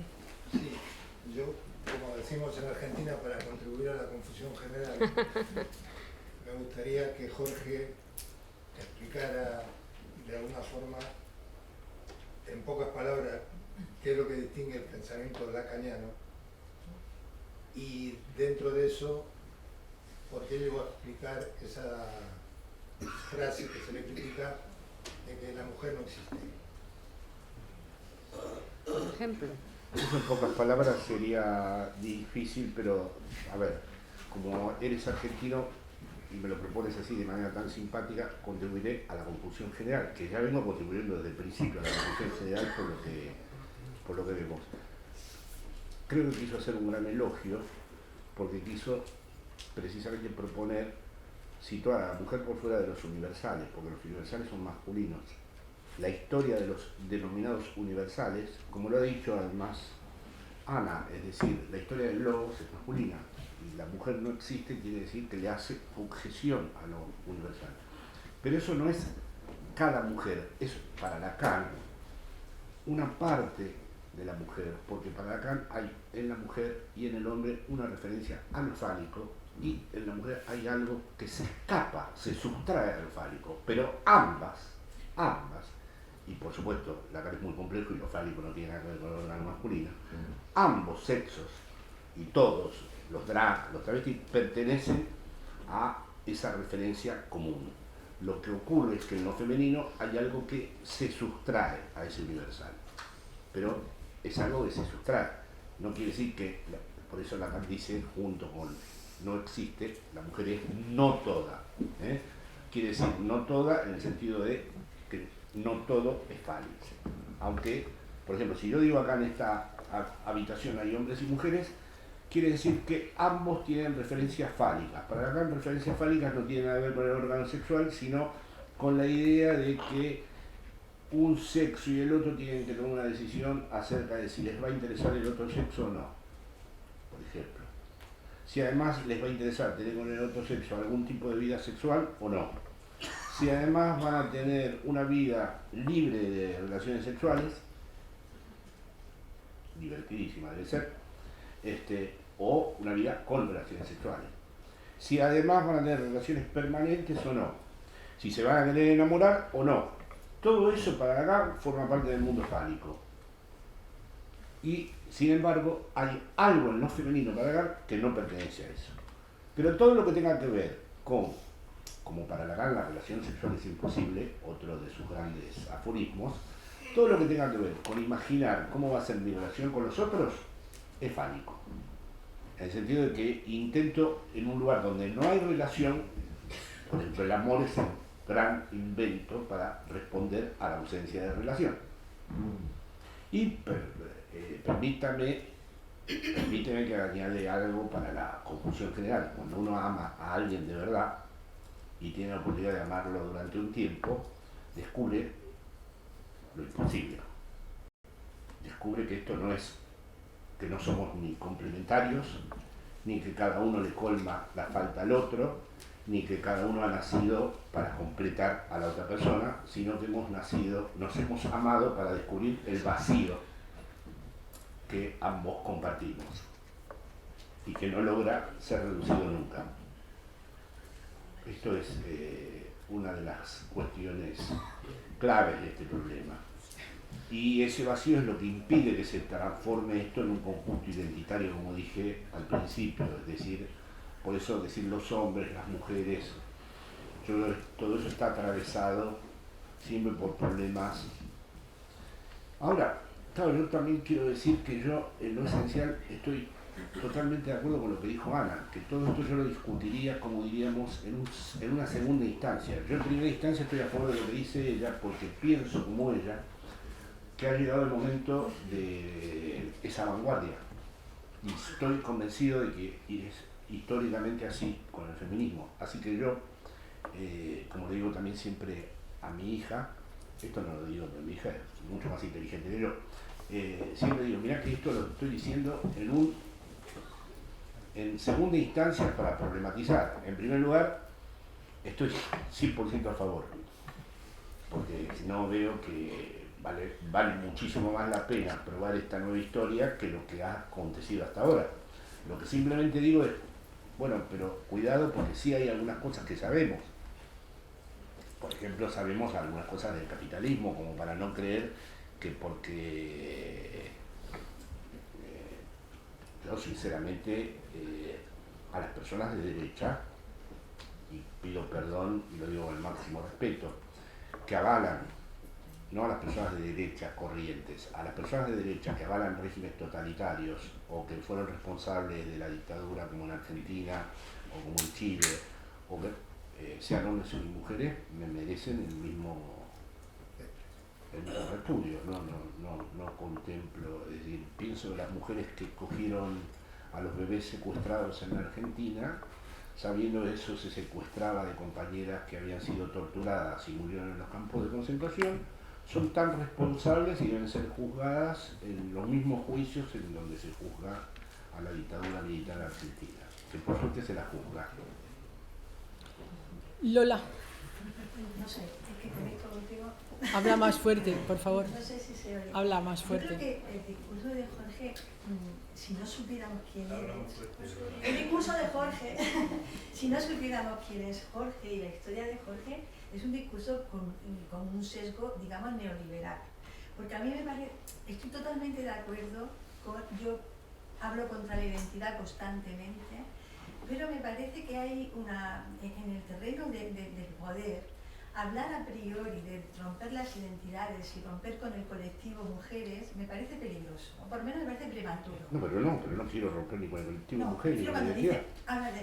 Si es para... No, para mí el 8M, a ver, para mí el 8M tanto en España como en Argentina son los dos acontecimientos más importantes que hubo en los últimos tiempos. Pero el 8M no es... Bueno, pero Lo que quería decir es, porque a mí me parece que cuando hablamos de grupos que son subordinados, y es una evidencia histórica que la mujer ha estado subordinada en el patriarcado, lo primero que hay que hacer es, de alguna manera, reificarlo, es decir, darle un nombre, poder darle una identidad que le permita posteriormente, una vez que llega a la igualdad o que topa el poder romper con esa identidad, entrar en la multiplicidad. Es decir, las mujeres como grupo en este momento necesitamos sentirnos como grupo, necesitamos reivindicarnos como grupo para reivindicar una cuota de poder que nos pertenece.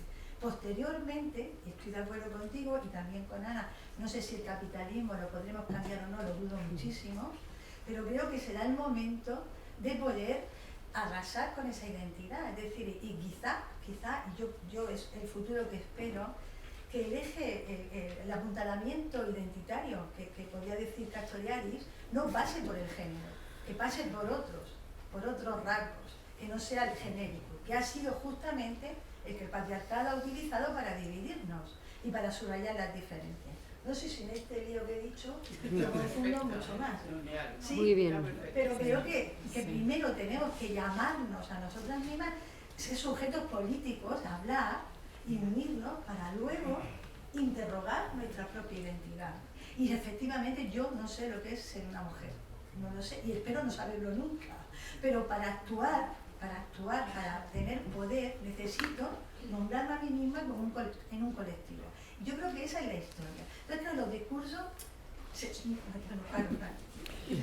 Tienes la palabra. Yo quería también, dentro de los laberintos estos que todo el mundo tenemos, las mujeres también, y yo como mujer, no como colectivo de mujer, que no me identifico con algunas de las que se han nombrado, porque algunas sacan el gen que yo digo. A veces hay mujeres que están en el poder y ponen a funcionar el ON del gen masculino, y entonces ya no sabes en dónde te estás situando.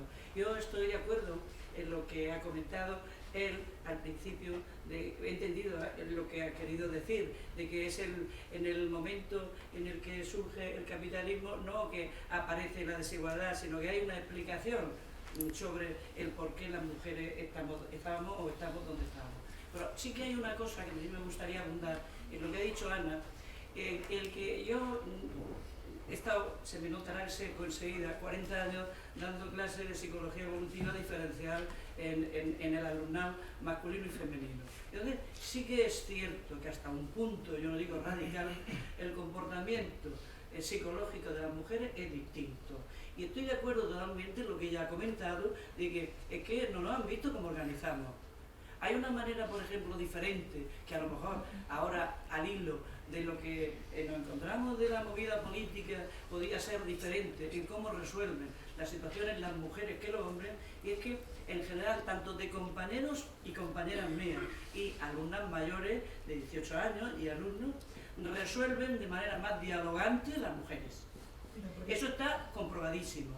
Entonces, como no hemos estado en general muchas mujeres en esferas de poder en donde eso se ha podido manifestar ni en unas elecciones, ni en 2, ni en 4, que nosotros llevamos una historia democrática unas veces, otras veces menos democrática, en donde se impone el poder o se coparticipa del poder, pero las mujeres en realidad, y muchas gestionando la sociedad y el espacio de las mujeres, no nos hemos visto. Entonces yo estoy de acuerdo en lo que ella dice, bueno, es que las mujeres hay que verlas como, y en cierto modo pues se enlaza con lo que él ha comentado, de claro, mujer por mujer, no, con un proyecto. Pues tendremos proyectos, pero tendremos que tener un espacio identitario o como se llame, porque fuera de los grandes constructos mentales, filosóficos de lo que pueda ser la definición de un hombre o de una mujer, en el día a día hay una diferencia, hablando de la economía y del capitalismo. Ahora mismo, por ejemplo, ¿por qué muchas mujeres no pueden estar en contra, es decir, escalando para ese techo de cristal, eliminarlo? Porque hay una pequeña cosa que parece pequeña, y es que pues tienen hijos, por ejemplo, y eso es del día a día, no estamos ahora en grandes filosofías, y hay dos modos de resolverlo. Yo emplazo a todos los que están aquí en que analicen qué partidos o qué ideologías propugnan darte 300 euros lineales por niño o crearte una escuela infantil para que esté el niño o la niña. Yo solo pregunto eso, y eso a las mujeres les coarta y no les deja espacios de participación, ni de tiempo, porque las mujeres trabajamos dentro y fuera, y normalmente pues los hombres han trabajado más fuera. Ahora hay alguno que entra dentro unos ratitos, pero eso imposibilita mucho, y las mujeres resuelven de otra manera, pactan más, consensúan más entre sus propias compañeras de clase en las resoluciones de grandes conflictos de acoso y en muchas situaciones. Entonces resolvemos de otra manera, o sea, no somos como los hombres. Hay 3 palabras de 3 chicos. Te toca a ti. Bueno, Después... Sí, después tú y después tú. Yo iba, esto viendo de la inteligencia colectiva, porque yo iba un poco en la misma línea. O sea, yo, bueno, sí que primero quería reivindicar, diferenciar lo que son los grupos de hombres y mujeres, ¿no? Con el abstracto de lo masculino y lo femenino, donde yo creo que todos nos podemos ver representados, claro, porque todos tenemos una parte femenina. Claro, yo creo que tengo una parte femenina bastante grande y soy heterosexual, pero bueno, pero creo que la tengo, y entonces en ese ámbito me veo muy representado. Creo fervientemente que hace falta feminizar la sociedad actual. Creo que el capitalismo la política hoy en día es muy masculina. O sea, vamos a tensar la cuerda, a ir contra el otro, esa identidad es sólida, ¿no? El problema de Cataluña, lo otro, a ver quién es más duro, ¿no? A la hora de defender, es algo muy masculino. Estamos en un momento, yo creo que eso demuestra incluso la crisis de lo masculino, ¿no? Llevarlo tan a un momento que puede parecer hasta cómico, ¿no? Y demuestra la crisis en la que estamos. Pero la realidad es que la solución no puede ser, si yo fuera francés, votar a Marine Le Pen porque es una mujer. O sea, creo que ahí no está la solución.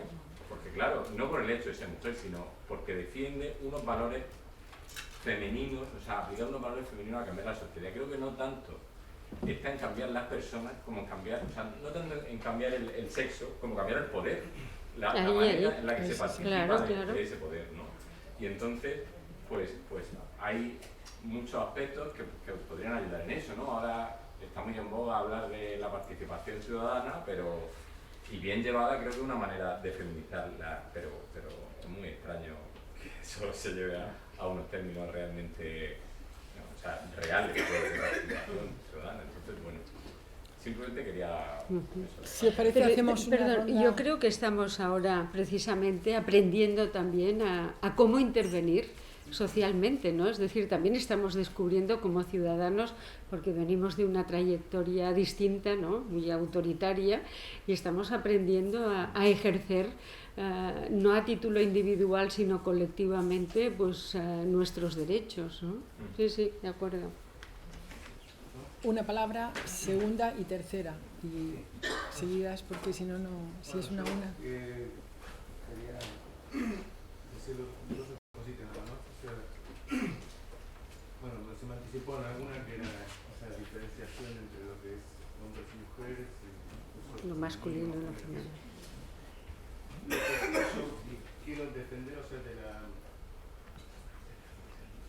postura que veo en el auditorio, ¿no? Con respecto al lugar de la mujer, ¿no? Lo de feminizar, ¿no? O sea, Jorge Alemán, como dijo, ahora en una segunda instancia, a partir de lo que es un movimiento, ¿no? la intervención yo también estoy de acuerdo. Primero que nada es como decir, me parece que para las lógicas emancipatorias que defiende él, estamos en un momento en el cual no podemos pensar una que deje afuera lo que son los feminismos.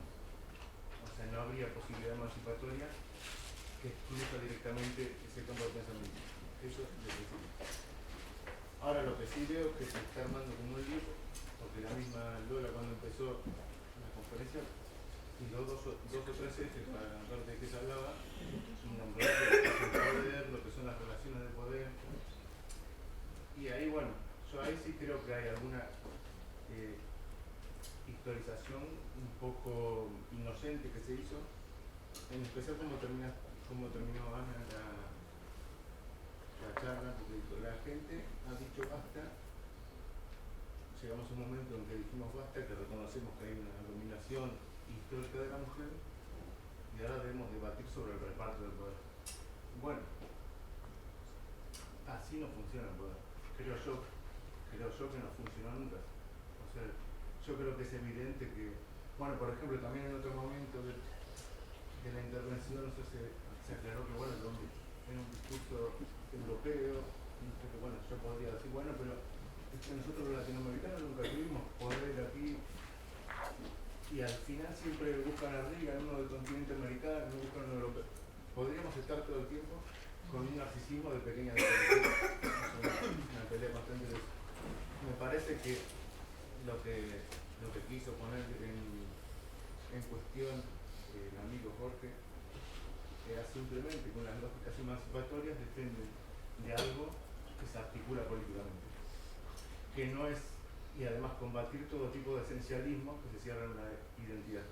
Eso es lo que creo yo que está en cuestión aquí, porque lo otro es participar de la misma idea que teleológica, como decir, bueno, hay una idea inmanente que se va a ir desplegando y además hay una acumulación de saber. Nos dimos cuenta que las mujeres están así, bueno, y ahora llegó el momento de repartir el poder. De hecho, el éxito y lo interesante de los feminismos, Sí, porque decía al final que mañana presenta el libro aquí. el éxito del feminismo me parece a mí que se metió a la arena política a combatir, y así lo consiguió. No lo consiguió por una vía de acumulación de saber y de un orden de progreso. Eso es lo que me interesa. Segunda intervención. Vale, una reflexión un poco y luego una pregunta. Yo, por ejemplo, o sea, yo sí me considero feminista, pero digamos que estoy totalmente en contra de la forma en que se transmite el feminismo a través de grandes medios de comunicación. En el sentido de que, lo que ya han comentado algunos, de estar constantemente distinguiendo entre hombre y mujer, ¿no? Y viendo siempre al hombre como el rival a batir, cuando en realidad es un porcentaje pequeño, muy pequeño de los hombres el que realmente Vamos a dejar esa ha provocado, digamos, y ya los males que tenemos. Bueno, ya si tú tienes opinión de eso. La pregunta sería, han hablado del IBEX 35 y por ejemplo, se ha hablado del tema, ¿no?, del 20% mujeres, 80% hombres. Y creo que aquí constantemente hemos estado danzando entre dos líneas de feminismo que son bastante contrarias o distintas, que sería el feminismo liberal y el feminismo socialista. De hecho, yo diría, por ejemplo, que no es que el feminismo estuviese muerto en los años 90, pero diría que era un feminismo liberal y por tanto no había un movimiento, sino que cada mujer de forma individual debía aspirar a lo que fuese. Es decir, cuando hablamos del IBEX 35, por ejemplo, hipotetizamos la situación en la que hay un 80% de mujeres y 20% de hombres. Mi pregunta sería, ¿cómo han llegado ese 80% de mujeres a ser directivas del IBEX 35? 20%. No, la hipótesis. La hipótesis. La Ya. hipotética del 80% mujeres y 20% hombres es cómo han llegado esas mujeres a ese 80%. Porque, en mi opinión, el arquetipo de la mujer desde el patriarcado esos puestos directivos, no tiene esa ambición, la ambición que hace falta, porque esa ambición ni siquiera para la mayoría de los hombres es posible. Y además, la mujer, desde el punto de vista, desde la línea feminista socialista, tampoco quiere llegar a ese nivel 35. Con lo cual, mi opinión es que en la situación en la que nos halláramos, un 80% mujeres, 20% hombres, ese 80% vendría de una línea feminista liberal. Por lo tanto, no cambiaría nada, porque es lo que han hecho mujeres a lo largo del siglo XX, finales del siglo XX, del XXI, y realmente esas mujeres no han aportado ese cambio que se necesitaba. De hecho, han mencionado a Ronald Reagan y Margaret Thatcher. En el caso de ese dúo, pasamos a un sistema más neoliberal todavía, un sistema neoliberal. Entonces, bueno, era una crítica. No sé si al final es una pregunta o una reflexión. Propongo que intervengan estas dos palabras y ya no más palabras porque si no se va a alargar mucho. Ahora tenemos una chica y luego un chico, que no, perdonad, no sé el nombre. Bueno, yo estoy tirando de la madeja y me ha gustado mucho la distinción que has hecho entre poder y dominación. Me parece que clarificaba mucho, pero en cuanto le he dado una vuelta me he vuelto a liar, en el sentido de que es evidente que ese poder es innato al ser humano en cuanto a ser vivo, ser que hace, ser que toma decisiones, que se construye en base a ese poder o a esa falta de poder, pero me parece que en cuanto se pone un poquito en ejercicio en el juego de las relaciones, tiene unos daños colaterales que son de dominación. No sé, y porque no soy filósofa ni socióloga ni entiendo mucho de estas cuestiones, cómo es posible esa construcción de dos términos tan bien definidos que a mí en teoría me funcionan muy bien, en la práctica tengo dificultades. Luego, respecto a la pregunta de si tiene sexo el poder, yo no sé si ese poder tiene sexo, ese del que hablábamos. Lo que sí tienen sexo son las instituciones en las que ejercemos el poder. Quiero decir, sí que el modelo político, el modelo institucional, el sistema tal cual está organizado, viene organizado desde unos roles, no voy a decir sexo, sino desde unos roles netamente que tienen que ver con el patriarcado. Y por tanto, que se han encarnado, por así decirlo, históricamente, en un sexo. Eso para mí está claro. Y hablo del poder político y del poder institucional porque es lo que yo conozco. Para mí la mayor dificultad es la tiranía del modelo. Por eso no estoy muy segura de si muchas mujeres, y ahí enlazo con lo que decía el compañero de cómo han llegado ese 80% de mujeres, o sea, porque no estamos hablando del feminismo de una vuelta de tortilla y de un mantenimiento de roles y de modelos, y ahora te quitas tú y me pongo yo. Quien entienda eso por el feminismo no ha entendido nada, es evidente, pero sí es cierto que hay una tiranía de los modelos que te imponen unos tiempos, que te imponen una burocracia, que te impone una lejanía, que te saca de la cotidianidad, de los tiempos de la vida, que no se respetan, y ahí no sé cómo vamos a hacer para conseguir ese quiebre que signifique que realmente ese otro tiempo y esa otra manera de hacer, que coincide en el compañero, que tiene que ver más con los roles de género que nosotras hemos encarnado históricamente porque nos los hemos tenido que buscar la vida para ver cómo hacemos las cosas,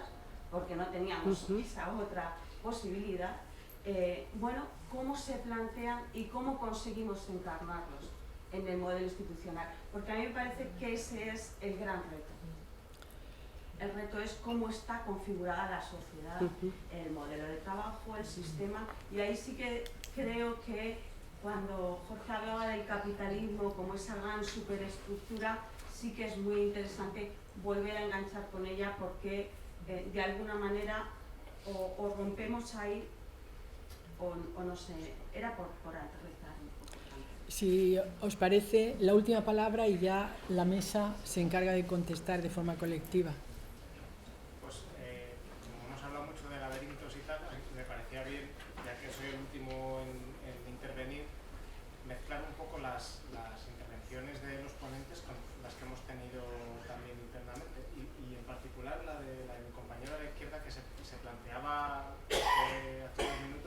cómo un 80% de mujeres podrían ocupar esos lugares de privilegio que ahora mismo tienen un 80% de hombres. Lo primero que he pensado es, bueno, pues para que eso ocurra los hombres tienen que estar dispuestos a desocupar ese 80% de posiciones.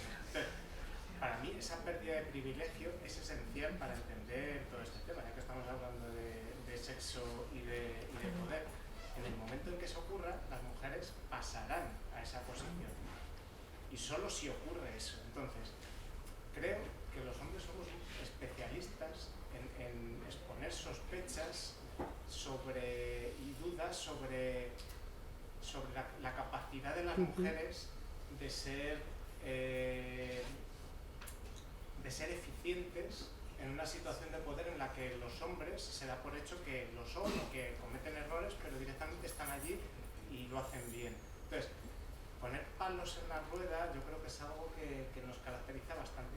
De hecho, yo creo que he escuchado de algunas de las palabras de Jorge un cierto sesgo en este momento cuando expresaba directamente sus dudas de que un IBEX, en este caso ocupado por mujeres, no fuera a ser un IBEX diferente al que ocuparía. No, creo que va a ser un IBEX mejor. O mejor, bueno, diferente ya sería, ¿no? Sí, diferente en el sentido de que sí. Estoy seguro, mira, ya que me han dicho neoliberal, que es lo único que no me han dicho hasta ahora. Hasta ahora me han dicho de todo, pero neoliberal no. Pero bueno, simplemente por la biografía, es muy difícil decirme. Pero si hay un 80% de mujeres en el IBEX, es porque el IBEX sabe que va a ser mejor. Es decir, porque yo, y esta es una distinción que yo no veo, soy feminista marxista. O sea, me interesa que las mujeres destruyan el IBEX, no que lo mejoren. ¿Entiendes? Entonces, si hay un 80% de mujeres, es porque va a ser un IBEX mejor. Bueno, ¿cómo? Nos haces un encargo titánico. O sea, no hemos llegado y ya tenemos que destruir. Es que, bueno, es un poco fuerte, ¿no? No entiendo, no escucho. A ver, Ana.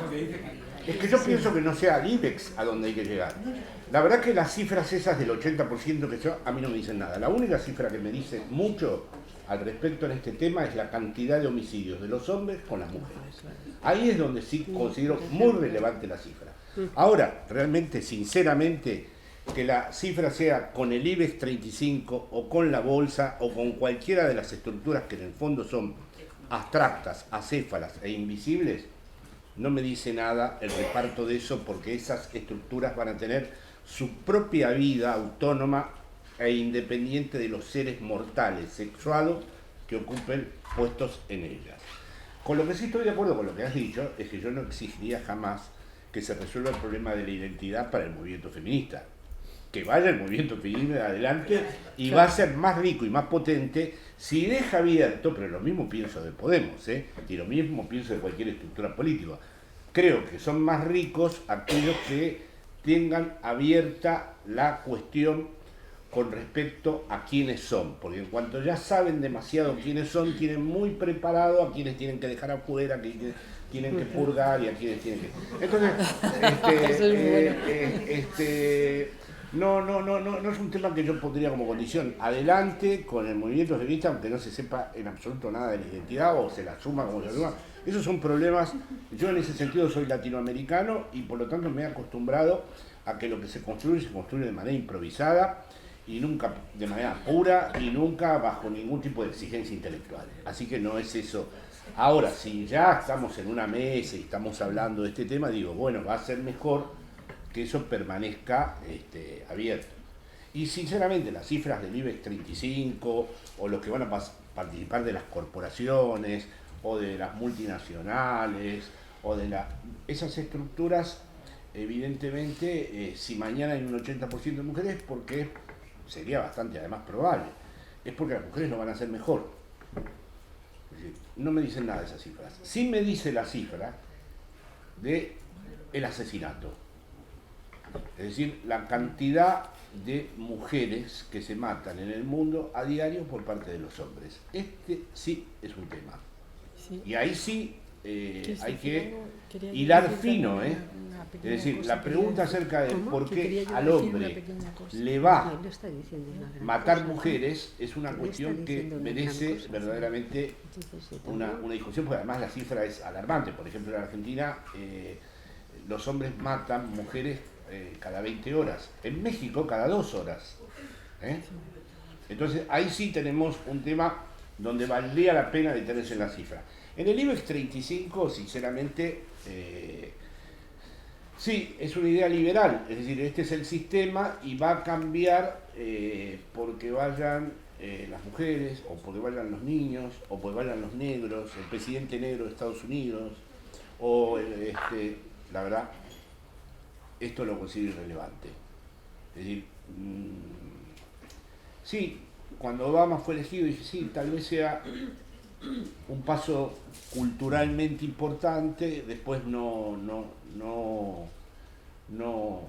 por supuesto yo, por ejemplo en la Argentina hay una expresidenta a la que aprecio especialmente porque tengo una relación personal con ella y no dudo de todas las cualidades en las que ella pudo introducir. Ahora, evidentemente, si yo pensara que se trataba de que esas cualidades dependían de su condición femenina, creo que ahí se abre otro problema, que es que se naturaliza demasiado lo femenino, que se sabe muy rápido qué es. Quiere decir que ya lo femenino está de entrada distinguido y definido por tales y tales propiedades. Yo no creo que sea muy conveniente empezar a decir que lo femenino es dialoguista, cuidadoso, y que yo, porque lo es, pero mejor no agotar a lo femenino solo en ese tipo de propiedades positivas. Es decir, es mejor siempre también mostrar otro aspecto más, digamos, más enigmático de este asunto. Porque si eso ya lo hace la publicidad últimamente. Ya hay un feminismo de la publicidad que le otorga, y que sin duda es así, es de sentido común, que es más dialogante, es más cuidadoso, pero no estamos naturalizando, no fue esa la clave del patriarcado, naturalizar ciertas propiedades de lo femenino. ¿No habría que realmente combatir eso? Jorge, perdona, pero estás hablando, protestas de que se esté naturalizando el feminismo y tú dices que no te interesa que haya un 80% de mujeres en el IBEX y sí, en cambio, te importan los feminicidios, que es el ejemplo más claro de naturalización del feminismo. ¿Me explico? Es decir, yo me niego a que cuando hablamos de mujeres nos tengamos que reducir al problema de la violencia que los hombres ejercen sobre las mujeres, que es un ejemplo de dominación. Yo no creo que se tenga que reducir a eso. Yo dije que la cifra... Pero has dicho que eso es muy importante y en cambio el otro te interesa menos. En la cifra. No, porque si no se confunde gravemente. Dije que donde realmente me impacta la cifra es en los asesinatos, en la cifra. No creo que el problema del feminismo se resuelva. Estamos terminando, pero Patricio me pide un inciso. Quería decir una cosita solo. Dentro de la confusión general que hemos alimentado esta noche bastante, que está muy bien, porque primero seguramente hay que pasar por la fase de la confusión para llegar a algún lugar, yo creo que si hay algo más evidente, por llegar a una evidencia. El capitalismo seguramente no desaparecerá. No sé si podemos pensar más allá del capitalismo ahora mismo, desde el año 89, no sé si podemos pensar más allá del capitalismo. Lo que sí sabemos es que donde hay sociedades más igualitarias, en este mundo real nuestro, el capitalismo es otro capitalismo. Es decir, hay la presencia de la igualdad en la sociedad obliga a esa sociedad a hacer otras reformas y otros cambios que modifican el sistema de dominación capitalista y lo hace de rostro humano o como queramos llamarlo. Pero las sociedades más igualitarias lo son no solo en la relación de hombres y mujeres, sino también con los niños, con los ancianos, con los cuidados, con tal. Algo cambia en esas sociedades. Son las mejores sociedades que hemos construido en el mundo. Por tanto, a lo mejor esa igualdad de hombres y mujeres, es decir, esa feminización del poder, tiene efectos sociales y políticos importantes, aunque no logre superar el capitalismo, que seguramente es insuperable hoy para nosotros. Quería decir, como doy clases en varias asignaturas de este tema, que no olvidemos que las relaciones entre mujeres y hombres es una relación social. Eso que no se olvide. Y además, yo aconsejo que, como es tan complejo este tema, lo que se da es una superposición de las desigualdades que ha salido aquí varias veces, cuando ha dicho, bueno, pues ser una mujer negra, mujer inmigrante, y vamos cada vez peor, o sea, esa superposición de las desigualdades. ¿Qué quiero decir con esto? Que una mujer está atravesada por la clase social. ¿En qué se parece una mujer rica, poderosa del mercado primario a una mujer pobre? O sea, es así, y en los países latinoamericanos, con toda la historia del colonialismo y de la explotación, no podemos hablar de feminismo. Les molesta porque es mujer de clase media, blanca, entonces se habla de feminidad. Bueno, es un tema muy complejo, pero conviene, bueno, seguir pensando sobre ello. Y antes de pasar la palabra a Ana, que quiere terminar diciendo algo, me lo ha dicho, quiero recordar que mañana en este mismo lugar... No, en la biblioteca de Lucio. ¿En la biblioteca? De Lucio. ¿De qué? El Centro Cultural Ramón Alonso Lucio. Ah, sí. Va Jorge a presentar un libro muy interesante sobre el capitalismo, que podéis retomar o podemos retomar esta discusión, este laberinto, y buscar el hilo de Ariadna, que no ha salido todavía. Ana, por favor, ¿qué ibas a decir? Bueno, ya es muy tarde. Muchísimas gracias a ustedes por tanta atención. No cabe duda de que Cartagena piensa. Y solo quería decir una cosa, y es que uno de los desafíos que tiene el feminismo o los feminismos actualmente es que hay que evitar, digamos, una ética de la confrontación. Es evidente que aquí estamos todos y socialmente tenemos que trabajar para mejorar las cosas, y ese es un aspecto que lo ha tenido el feminismo en el pasado. El sufragismo se construyó confrontándose al hombre, no podía hacerlo de otra manera, pero creo que ahora estamos en otro momento muy distinto, y evidentemente tenemos que evitar la confrontación, porque eso forma parte del pasado. Muchas gracias. Pues nada.